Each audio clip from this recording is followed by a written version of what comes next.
Everyone, welcome to the first season of the Hardtech Podcast. The Hardtech Podcast is about bringing together innovators, builders, investors, and thought leaders all in the world of hard tech. In my background in starting software companies that I've scaled and exited, there's so much content out there for folks building in the software space and not as much in the hardware space. And that's exactly why the Hardtech Podcast exists. In this episode, we sit down with Rafiq and Monica from Dipalo Ventures, a Chicago-based venture capital firm investing in health, consumer, and connected devices, all in the world of hard tech. I think it's a unique insight into what it means to raise capital for a venture capital firm, specifically investing in hard tech, and what they're looking for as early signs of success and founders that they invest in. I think you guys are really going to enjoy this one. I know that we did. Everybody, welcome back to the Hardtech Podcast. I'm your host, DeAndre, Harakas, joined by my usual suspect, Grant Chapman. How's it going? And we have some super exciting guests in Rafiq and Monica from Dipalo Ventures, and also representing another podcast here. So you happy to get you guys do a quick little intro on your podcast and learn more about Dipalo? Yeah, Tales from the Hard Side. But Dipalo Ventures first. We're an early stage deep tech fund, if you will. We focus on hard tech. We've been around physical products pretty much all our careers. We've also been around software and data science. So we put that together and essentially are trying to fill that gap where manufactured innovations matter. So we had a first fund, Vintage 2020. We're now raising our second, and we've done a number of deals, generally around the Midwest, but also in other states. We can get into that. And Tales from the Hard Side, Monica, jump in. Hi, I'm Monica. I'm head of platform at Dipalo Ventures. Tales of the Hard Side is basically podcasts or a series of podcasts where we just meet folks like you. We share stories. It's basically trying to platform where we are trying to educate people about venture world. Not everyone talks about that. And I think VC requires a lot of education still at this stage. Yes, people get excited. A lot of younger generation is getting excited, but then they don't know where to begin. They don't know how to get into in the world. Right, like how to tell their story in a way that VC wants to hear it. All they think about VC is glamorous and we are always attending events and it's party. Yeah. But then reality hits if you're working in. I think you guys will agree with that. But there's a lot going on. So that's what we are trying to do. We are trying to share real story, what's happening on day one. On negative sides, what's happening. Nobody talk about real shit. So and it's really hard to, as an external person looking into venture, to understand the underlying like business mechanics and mechanisms of like the world's capitalistic. I mean, venture capital has the word capital in it. You guys have to make money doing this, right? This isn't a charity where you're giving out funds to do economic development. You guys are going to get a return. You're having to validate that deals are going to return capital, and you're making bets before there's any clear answers. Right, so that's a much more complicated game than looking at Wall Street and historics and upcoming projects of these large corporations. This is, do I believe in this person, this problem they're trying to solve, in the market they're in? Yeah, and then there's that X factor that you guys are in. That's hard tech VC. So again, I'd love to kind of pick your guys' brain because I'm in the doing, in the building, and the making here at Glassboard. Yeah, and the hard tech VC side is so different than SaaS VC. And DeAndre, your background, you raised capital in a SaaS product. You understand that world. And I'd love to compare and contrast, what's so different about hard tech other than what I know is that it's hard. It's got hard in the name. And I guess like a more specific question around that exact thing is like maybe to kind of peel back the onion a bit on the software side. Like I know at least we're in a software startup. It got acquired early last year. And like what does peeling back the onion of risk look like from the pre-seed stage to the seed stage, Series A, et cetera? And as you guys like are looking at deal flow, what does peeling back the onion look like in a hard tech product? So what are the different validation keys? You mean prior to investment? That's right. Yeah. Okay, cool. Lot there, a lot of topics. I think we've got now. What do we have, like 30 minutes? But let's first start with, who we are, how we met, and some of those things. So just for the everyone audience, listening at home. For everyone listening at home, right? So like you guys have been coming to Chicago. We've been coming to Indy from Chicago. And so our paths have crossed. Yeah. Sometimes one or two projects have been done together or portfolio companies. Yeah, you basically share deal flow back and forth, right? You guys are like, oh, we like these companies, we're investing in them, or these people we're looking at, and they need help in engineering. Right. And we get lots of people that need help in engineering that are also trying to raise capital. I'm like, hey, I've got the people that actually know how to invest in hard tech to go talk to here in the Midwest. Exactly.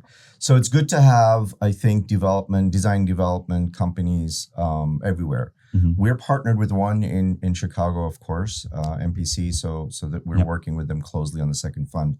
but that leaves plenty of room to partner with others as well, because you need to all be together in building what these solutions are. And there's more than enough work to go around. Yeah, there's a lot of work to go That's around. the other part that, hard tech, there's so few people that do hard tech development that you can always look for new friends in that space. Absolutely. Like even us, we're trying to build relationships with friend firms and peer firms, because sometimes we are not the right fit for a project or a client, or we're full and that client needs to move right now, and we're trying to make sure they find a good home. Yeah. Well, this is a question I've got on the venture side. Yeah, so right. on the software side, it's like the classic founder duo is a CTO and a business guy, or it's just two CTOs. And like from a software investing perspective, you're much more bullish to invest in those companies because you know that they actually have a chef in the kitchen kind of thing. Yeah. From a VC perspective, looking at hard tech products, why is it more acceptable that if someone doesn't have like the actual technical team to build either that prototype or take it to market, and working with an outside firm is okay? That seems a little bit different than on the software side. Yeah. So let's kind of look at what it takes to build a physical product.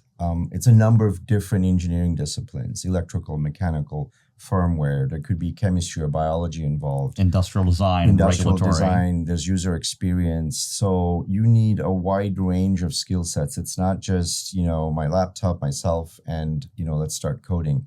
So typically somebody has an idea and they don't have the engineering team. They can't, you can't go hire 9 people. Yeah. In best case, they have a CTO that has a 3D print and an Arduino that is faking doing the thing they're trying to do. Or a Raspberry Pi, Yeah. or you've hooked up some things, you've done some prototyping. So I think it's very common to find founders then connecting with an engineering studio, engineering design service to go build the first prototypes. It's expensive. So I think people have to figure out how you get through that first stage where maybe they can't hire a glass board or hire an MPC. Or how do they use this efficiently to raise capital? Yeah. Right. That's the other thing is everyone wants to start building hardware right away. And you actually don't need hardware to raise your first round in hard tech. Yeah. You need a really good problem statement, and you need to be able to paint a picture of what you're building and that it's feasible. You need to be a good storyteller. You need to believe in your own idea first before making other people believe in you. Yeah. But yeah. So, I mean, even in building, it's expensive, right? If you want to go through a tooling process, that's going to be costly. So if you tool the wrong thing, you've just wasted a bunch of money. One of the reasons we came together, Mitchell and I, was for that exact reason, that founders were building products without necessarily having the right specs, even just like, what are the specs? What is it that we should be building? What's that minimum viable?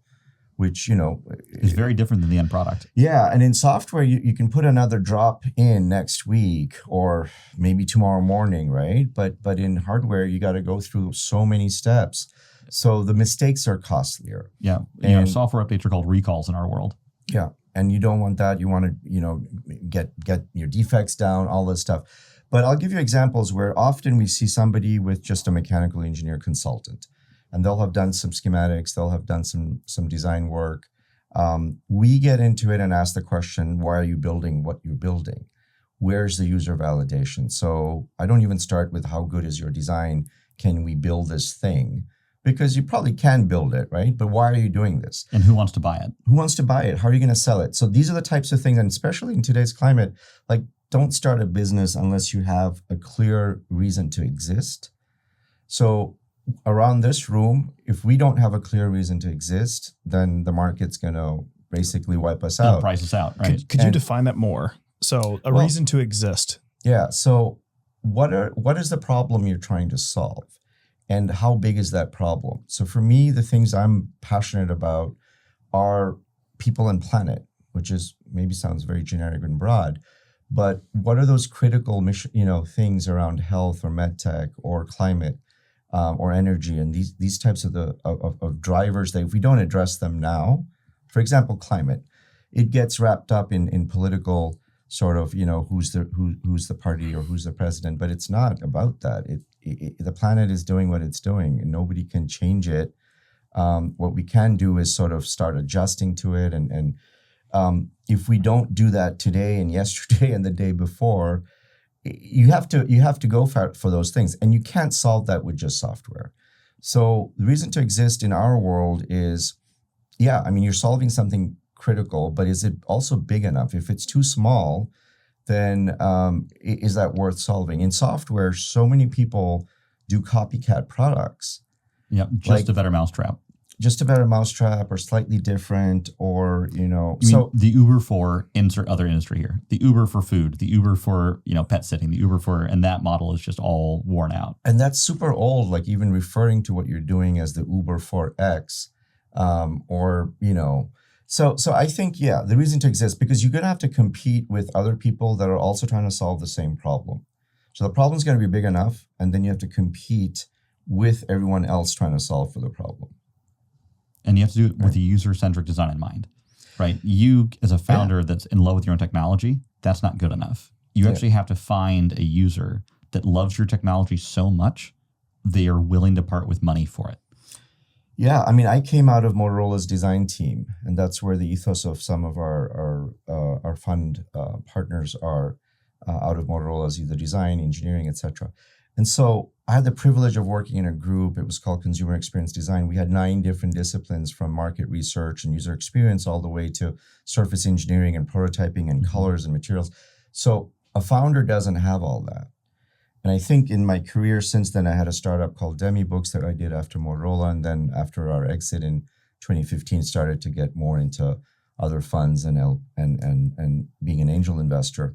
But the thing that founders don't have is like a big CXD behind it, behind them. And so that's, I think, the challenge and what each ecosystem needs to provide. So in Chicago, in Indianapolis, who are the people that we can go to that have those skill sets that can help us build something and do it efficiently, do it without, $1 billion of money. $1 billion. It's the crawl, walk, run approach, right? What is the smallest step I can make to prove the thing I'm chasing is headed in the right direction? The people want this thing. Yeah. Raise more money, do it more real, get more good data. Maybe in the medical device, right? You start with a prototype and you're just getting doctors say, I like this. Yeah. Then you go and do a prototype that's rated for a clinical through an IRB and you test it on patients and you get data and it works. Then you need to raise more money to go take that to a real scale, build it under a full quality system and manufacture tooling and all that validation, go through the FDA process. And that's that crawl, walk, run that we pitch in Hardtech that unlike software where your MVP can go to end users right away, the first user of your first prototype isn't an end user. You're designing an experiment to test what you're trying to test and you have to define that. Otherwise, you're building the wrong thing. Yeah, exactly. So, I mean, does that answer what you were getting at? Yeah, I think so. And I think in addition to what Grant was just mentioning around, capital constraints does create really amazing innovations, right? So sometimes if a founder is overinvested in, which kind of maybe leads me into my next question around VC, then what are those things you're looking for? They have so much capital. They deploy it at kind of willy nilly, and they're not really focused, not constrained. Is that the impression of VC? Willy nilly investments? No, not willy nilly. That's fair. No, that's a founder that has gotten too much money, like accidentally won the hearts and minds of VCs before they're ready. That's what I'm speaking to the founder's perspective. I think back on like 2020, 2021, interest rates are super low. Yeah. There's funds sprouting everywhere. And it's relatively easy to raise venture capital at that point, specifically in SaaS. I think that, my companies, I benefited from that. All my people, my cohort also benefited from that. And then you fast forward to now, and like that's not really the case nearly as much. Or what would you guys say in terms of, I find it interesting that, having conversations with VCs today who are actively doing it, I feel like those are like the real VCs, and not the folks that were potentially like really just Playing taking advantage of the opportunity like back in a few years ago. We just play VCs on LinkedIn and Instagram. I think on podcasts occasionally. I'm not sure what happened, but I think COVID has changed a lot of where people think or how people are raising money. Industry before COVID was, I'm sure, different. I just joined this industry in 21. So before that, I had to like Google it, what this was. I didn't have that much knowledge about it. But I also come from India and I was just in school and I was understanding and I had a computer science background. So I was going to go into Python and just go into Python and just do my coding, and then changed and I moved to States. But I think, and you guys can say more, Rafiq, you are in this VC industry for decades now. So I think it has changed. Perspective has changed. People see VC in different way. And like I said before, more younger generation are getting interested to understand what is VC all about, how to raise capital, how to put money into right buckets, how to be smart in terms of with your allocation. How can I and be maybe even smaller checks, right? Smaller checks or whatever. The waters. Yeah, they want to be there early. And then my experience being in this industry now at very early stage, right out of college, has been like, I really feel lucky after every time I'm going to conference, especially yesterday I went there, I met so many people. They all have experience 15 years plus. And then they are like, oh, you're right out of college? Nice. You got lucky. And I'm like, yeah, I got lucky. It's insane because you all come in this VC, realize this, okay, what I'm making changes. Am I doing right with my life? What's the difference I'm creating in this world? To me, just being in here and living that world every single day, meeting someone who is just coming here with an idea, who doesn't know where my engineering will go, who is going to be my CTO, who's going to be my CFO or whatever, what my entire end product will look like. But then I have an idea. I believe in that idea. I think I'll go to this particular, let's say a particular accelerator program or somewhere in the industry. I know this person knows more. That can be my entry point. Discuss with them. And one thing which is insanely good about VCs, like VC love, when you ask them question, it can be basic question like what VC is, who is the right person, this is my engineering and this is my math about the product. Can you tell me what that stands for you, or this makes sense or not? Right. The old adage that if you want money from a VC, ask them for advice. If you want advice, ask them for money.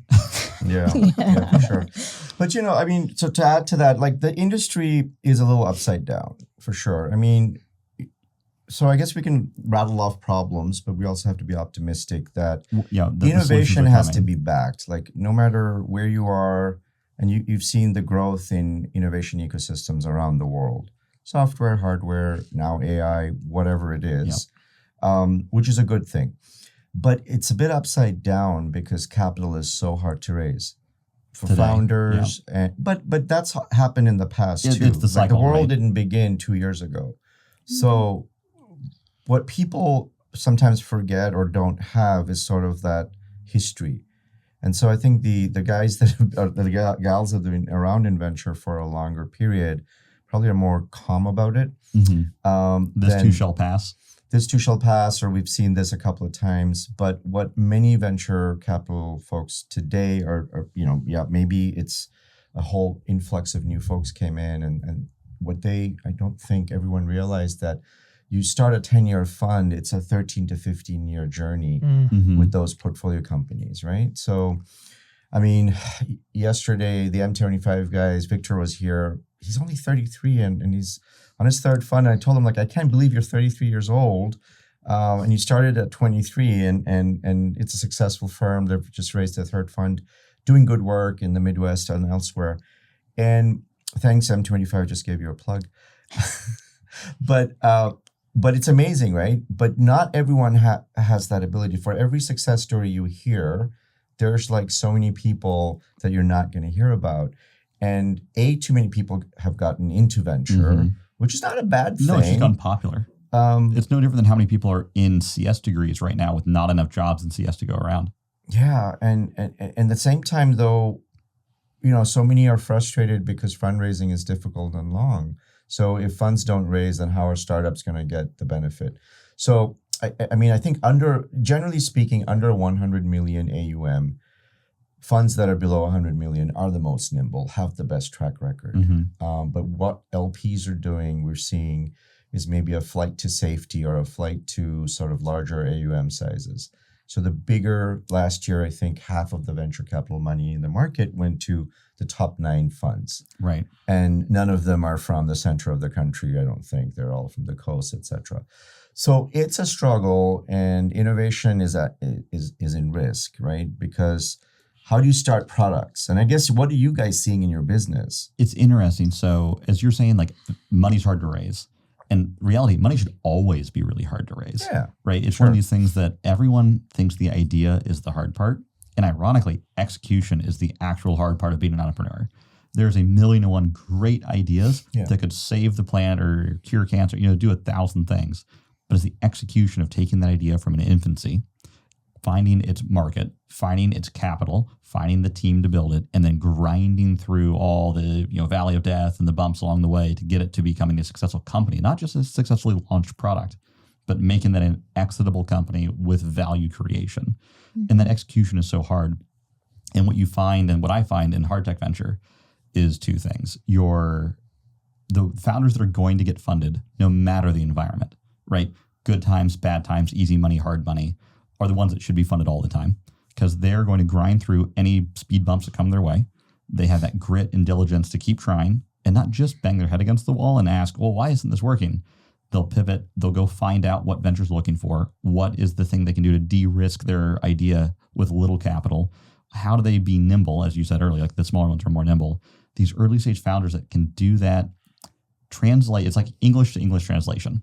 How do I translate my value to de-risk for a venture capital firm? Because that's what I want to ask you guys and get your direct feedback. Because what we're trying to do and coach our clients in is when they come to me with an idea, we'll take them through a genesis or discovery phase. We're not even developing the end product.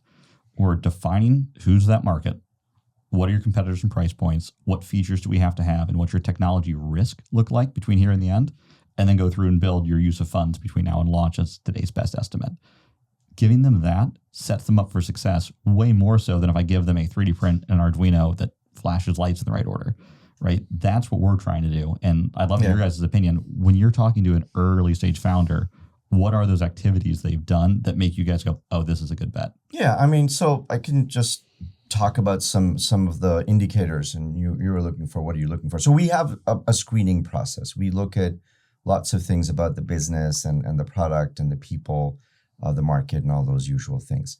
When it comes to sustainability, for example, we have another list of important items. When it comes to something thematic like synthetic biology, which is something we're getting into, then you have a list of other sub items. So there's a lot of ways to screen. But at the end of the day, though,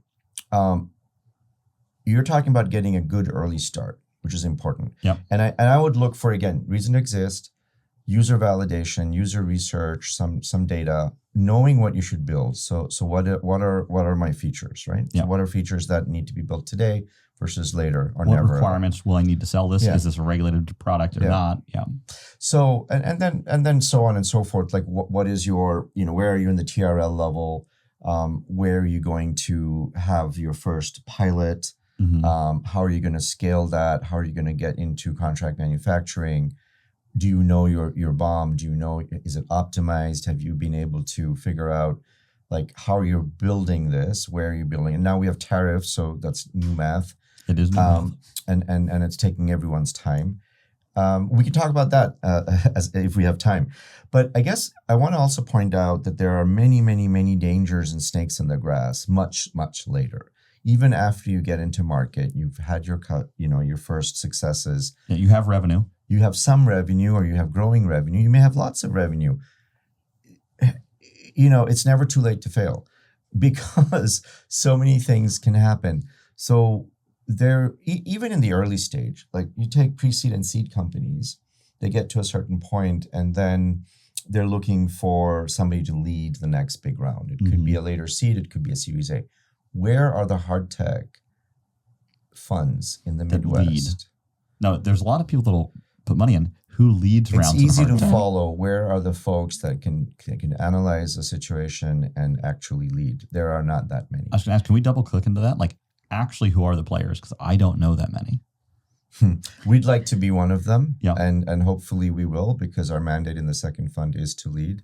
Excellent. We've had lots of good founders ask us, well, if you're raising, you're working on the closes, etc., can you write a smaller check out of some other vehicle? And sometimes we're able to, because they want the value of having people that are from a product background, and not just to our horn. There are many people. MHub has a venture fund. They focus on their cohorts. But honestly, I'd be hard pressed.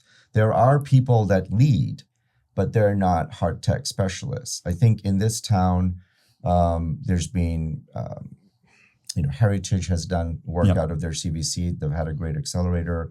High Alpha does a lot of things. I mean, Ben's Vision Tech does a lot of stuff, but none of them are Hardtech investors that would lead on a regular basis. Because Ben knows a lot about Hardtech at Vision Tech. He really is really good at poking the bruises of early stage founders and asking the right questions. Absolutely. But he's a great follow, right? I don't see Vision Tech leading any of the investments we work with them on. Well, we're working on something right now, but the other folks, there's obviously like bigger funds like Elevate, more general. There's funds in Michigan, there's funds in Ohio, in Chicago. We've had, honestly, like M25 does some things. In climate, Amy at Buoyant will do some sensors, but it's mostly always about software, digital solutions. I was going to say, I mean, based off the way you're describing and just my experience in the larger Midwest VC ecosystem, like what you guys are doing is completely differentiated in terms of like focusing on leading hard tech rounds. I feel like I've been pretty well versed in this space. I couldn't. You speak on like M25. I'm not sure they'd even do. I know High Alpha doesn't do hard tech investing, only B2B SaaS. M25 may, if it maybe is like the right connected and has more of a software lean. IoT play with hard tech. It's not their first priority. Yeah, but I don't think that's like their focus. I don't know of anyone in this space. Newstack in Chicago used to. Nick's gotten more digital than hard tech. I'm hard pressed to tell you. Isn't it interesting that we're both like actually in this industry for a while? We do this daily. And we can't write down a list. Imagine the founders that are trying to enter it, how hard it is for them to go find. Well, they have to go elsewhere. They got to go coastal. They have to go coastal. They have to, maybe Austin or Arizona or wherever, Florida maybe. Or think about the incredible deal flow you guys would get as well. Or now to Chicago and Dipalo. But I think the deal flow is amazing. The ideas are great. But what do you do with them? So that's what we're trying to solve for. Like we need. And so the states also come into play. What is their role? And the fund of funds, the foundations. The local economic development corporations, where are they putting capital to enable this to happen? We talk a lot about manufacturing in the region, right? Mm-hmm. Well, manufacturing has to start with that early stage company. Everyone loves the later stage stuff because it's more proven. I love the IEDC, and not to pick on Indiana, any economic development corporation salivates over your big Fortune 100s, 500s coming to their state and building a new factory or facility. They will literally do anything to get that to happen. But it's really hard for them to wrap their heads around. You need to make a bunch of small bets to grow companies to become that one day. Yeah. Right. It's like that long-term thinking versus the medium or short-term thinking. And it's really difficult to get, voters and constituents and taxpayers to get behind too, because it's a long-term play and everyone's voting for tomorrow, not for 30 years from now. So if you put yourself in allocators' shoes, which I often try to do, try to empathize with their situation. I mean, it's really more about like trying to make sure that there are returns across this asset class, other asset classes that they're investing in. And in a timely fashion, right? So I just think that we have to find a way, and I'm not sure exactly what that solution is yet. Otherwise, innovation in the region and elsewhere is going to get severely impacted. And the innovation I'm talking about is, again, the innovation we're in, which is manufactured products and harder technologies, deep tech. So I think the bigger AUM shops need to think about that a little bit more. Maybe they have a little seed capital for direct investments and funds and so forth. There are many people that would love to scale, but they can't. They get stuck at smaller fund sizes. Yeah. And they either fold or, nobody, I thought there'd be a lot more mergers, by the way, this year, but it's hard. It's hard. The economics don't support it, or the vision isn't. Debt's expensive right now for merger, right? If you're a smaller, large company to go buy a startup. I'm talking about VC firms. Oh, VC firms merging, not just the actual assets themselves. Yeah, I'm talking about funds merging. I mean, with given market, collaboration is the only way or only key to hold or survive in this world. A lot of people, Midwest is known for its manufacturing, and I love it. Yeah. I think in the word hard tech, It's very hard, and people don't understand that. Midwest loved the idea of like manufacturing industry and working with Hardtech funds or founders. But then, like Rafiq said, or you guys mentioned earlier, it's like they don't understand the chemistry, physics, and engineering behind the entire hiring and timeline. Yeah, we should talk about timeline. And then it's very difficult to educate folks here, high network folks, fund of funds, family offices, to just make them understand what VC is all about, why they should put money in these early stage funds. Hardtech VC is all about. Because they're used to SaaS VC. Yeah, they're used to SaaS VC. You're giving them deal flow that's got the wrong metrics There's for them. SaaS, there is real estate, there is so many other things, but when it comes to VC, when it comes to Hardtech, it's just that like, oh, this takes time. This is a 10-year journey, 13-year journey. We don't know when we will start getting that DPI raised. When are we getting our returns? But then you need a lot of patience. If you want to make higher money, you want to get those higher numbers, you have to have patience. You have to believe. We looked at some data where deep tech investments were about the same, returning the same as your average non-hardware investments. And if you know this data, please let me know, because I'm guessing here. I bet you the spread is wider on deep tech. The losses are more, and the peaks are peakier. Right? Yeah. There's less winners that go higher, and a lot more people within a particular portfolio. But I'm talking about overall fund returns. And that's where I'm going. Is like the spread from high to low is more spread out, but the average is the same. Because I'd completely believe that. Because in hard tech, if you win, it's incredibly sticky. You've done something so hard, the competition doesn't just come take it away from you once you've made it to market. Usually, right? If you've gotten through that valley of death, you're the one company that survived how hard it is to raise enough capital to build physical tooling and assets and sales process and distribution. Because, software to publish, you go online and put on the App Store and pay 30% to Apple or Android, and you're out. You're good to go. I think what you're also talking about, Monica, in terms of that understanding, that's not as prevalent, right? Because people haven't gone through those journeys. For example, also... That's a unique point. Yeah. I mean, the point you're making about you could have deeper losses and higher returns almost is a case for a portfolio approach. Correct. Get into a portfolio, an angel group, a fund, what have you. It's not just a single bet. And it's not a single bet, and someone there is vetting the deals that is a hard tech human. Because founders can't say the truth out loud, right? When anyone's raising money, you're not actually saying your deepest, darkest fears, your pitch deck. You're putting your rosiest dreams on a deck. Yeah. And you need someone in hard tech that can internalize that rosiness, translate it into here's your realistic risk portfolio, right? Here's the standard deviation of risk, what the founder's telling you that here's where it could land and here's where it probably is going to land. And I think that's missing in VC that's and missing, hard tech. and it's not that hard to actually go get some talent to do this.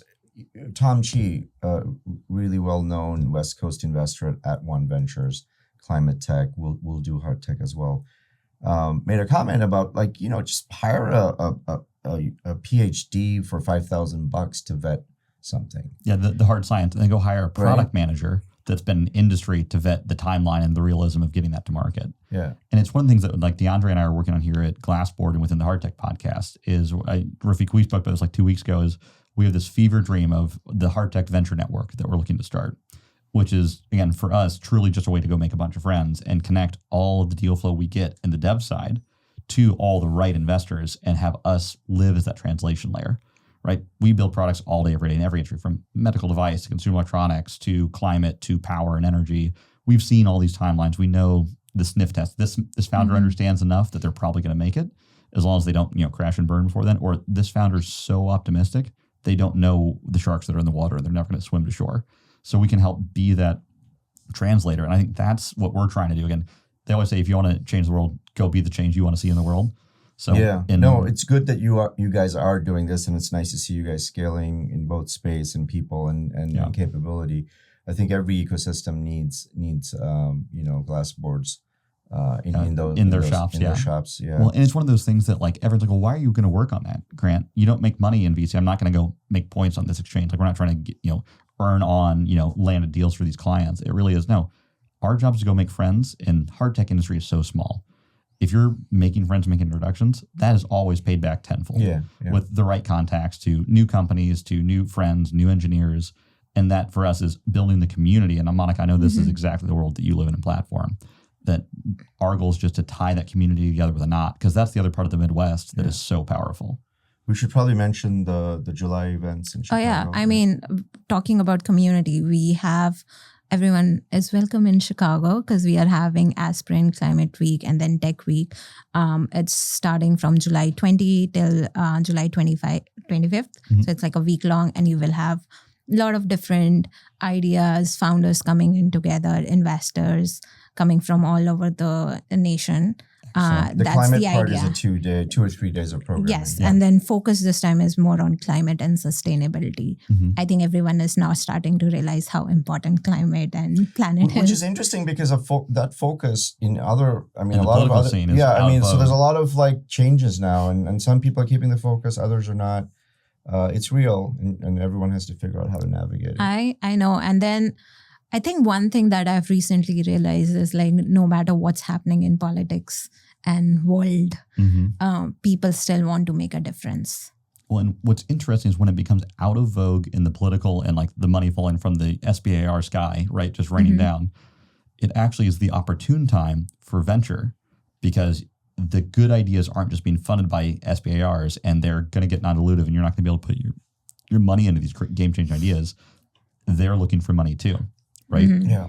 It's one of those things that like the scarcity and the harshness is like evolution. The really strong ones are the ones that survive, and now is an opportune time to get in early with them. Just it's not a hard tech specific thing, but this morning we're having breakfast with one of our LPs who's moved down here, and he's also a GP in a regional fund. And he was describing how one of our portfolio companies, we share this at Dipalo as well, they were looking for an SBA loan, so they got it, but they have to document all of the every investor. Yep. So if there's a fund, they have to document the LPs of that fund. Oh, it's like opens the gate all the way down. And you can't do that. And so at some point, people said, no, we can't do that because we can't. You can't just share personal information. List. Yeah. And then you have entities that may have other members and SPVs that are in those entities that have 10 members apiece, right? And only put in $5,000. It's a lot of work. It's a lot of work for what government asks, and then you have to prove that you are a U.S. citizen. If you have any any foreign capital, you have to go report. Yes, you can't have foreign investors in certain things. That's a whole lot of different side of story. Which makes it a little bit, you have to pause and wonder, like, okay, is that the right move?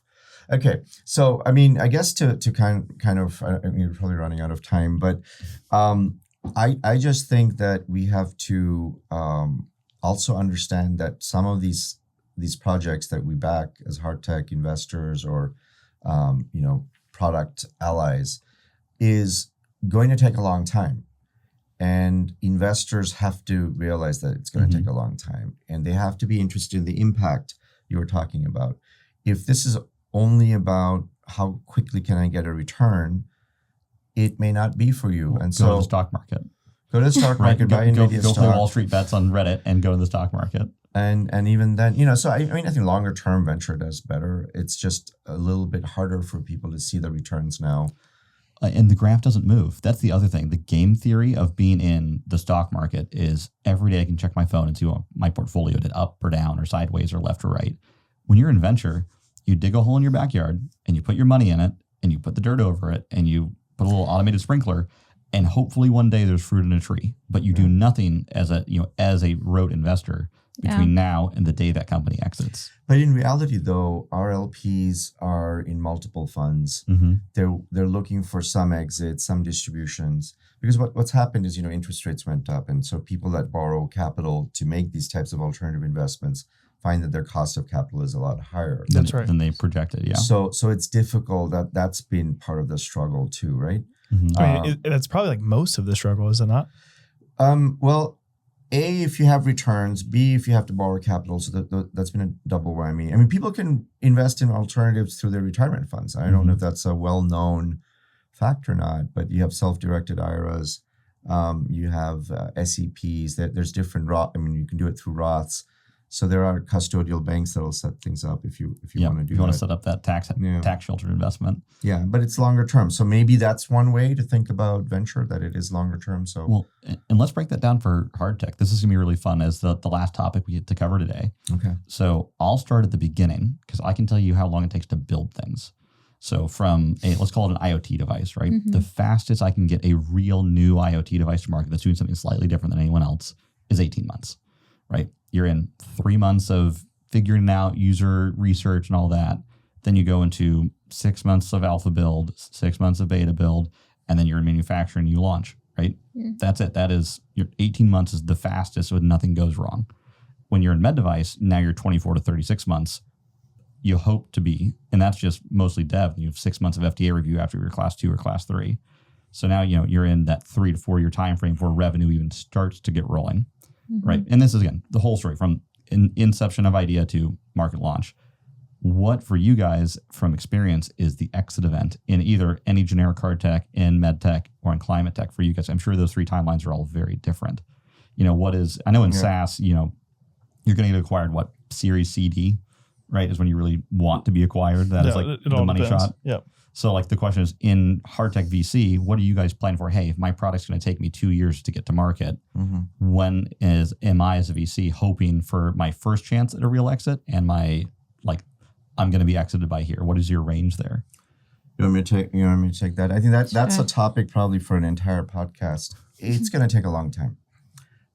There's no smiley face way to say that it's going to take a long time. Building the product is unfortunately only the tip of the iceberg. You have to build a business, and you have to then scale that business, scale it, and then you have to exit it. So it's a lot of work, and founders that have been on this journey know that lots of bad things are going to happen. You're not going to be able to raise capital as quickly as you want. You may never be able to raise capital. Your competitor comes out with something very close. Yeah, sure. But I don't see that as much as you've got terrible VCs that are part of your cap table. You've got really poor boards. You've got bad advice. Oh, boards. That's another whole podcast. You're not skilled enough to know the difference between advice you're hearing.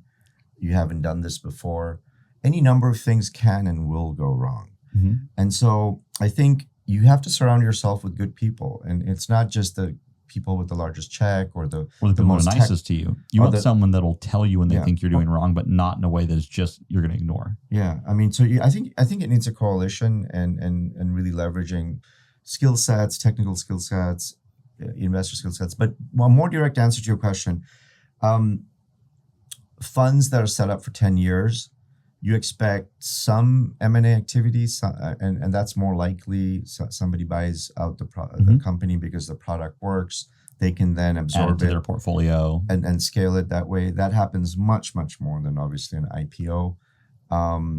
We've had one exit in our first fund, and everything else, is still in play. In flight, yeah. But more than likely, it's a 7-8 year period before.